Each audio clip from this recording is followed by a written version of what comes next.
Welcome to the Symbolic Speech Special at Blah Blah Blah News. I'm your host, Cam Charcoal. We begin today's headlines with breaking news in Texas.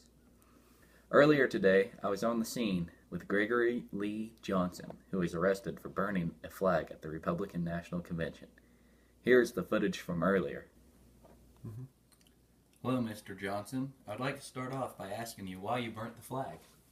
Well, I burnt the flag as a protest of the policies of President Richard Nixon. He's a horrible man.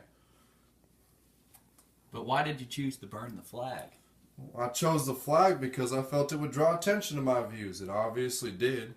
These policies are not the American way. Did you realize your actions would lead to these consequences, such as time spent in jail? I believe that this is a symbolic form of speech that should be allowed everywhere for citizens in the United States. I'm going to challenge this in court as my right of free speech. Well, that is a valid point. Thank you for your time. We will keep in touch as your case gets to the Supreme Court. This is Cam Charcoal returning back to you. You may remember a story a while ago involving a man burning the American flag outside of the Republican National Convention in protest of Ronald Reagan's policies. He took his case to the Supreme Court, where under Chief Justice Rehnquist, in a 5-4 vote, it was ruled that his burning of the flag was symbolic speech. The man will no longer have to serve any time in jail. This is Cam Charcoal. We've brought in a political analyst, Steve Wayne, here to tell us some interesting facts about the Texas versus Johnson case. Now, I understand you have some very, very interesting views on this case. Now, what can you tell us about Texas versus Johnson?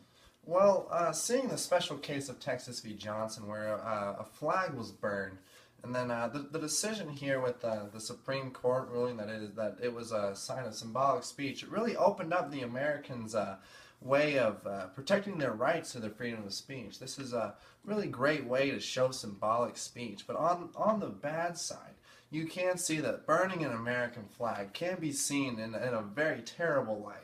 It could be thought of as an act of terror, and it might even incite rebellion around the people surrounding this. So I see the pros and the cons, and I'll just let you decide, Cam. I'm just here to give you the facts. Well, that's very interesting, Steve, but it's up to the people of America to decide that. In another case, the Des Moines School District has suspended multiple students for wearing black armbands in a silent protest over the Vietnam War. Here with us today is a representative from the Des Moines School District. Hello, sir.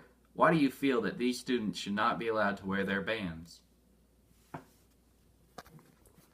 These students were disrupting the education of others by gathering attention to themselves and creating a scene in the school.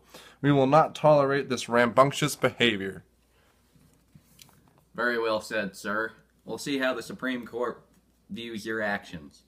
Stay tuned for more coverage over this hot topic.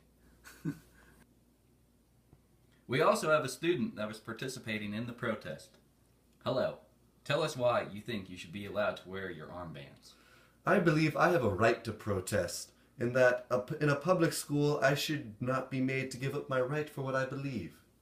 Okay, that is a very valid point. I bet your parents are very proud.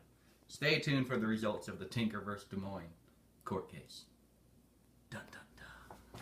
The results from the Tinker vs. Des Moines court case have come back in. It has been found that students will be granted their rights of speech because it was pure speech in the form of a peaceful protest. The Warren Court ruled in a 7-2 vote in favor of the students. We hope that these court cases will give you valuable information on how to live your lives. That wraps up our program on symbolic speech tonight. Thank you for watching.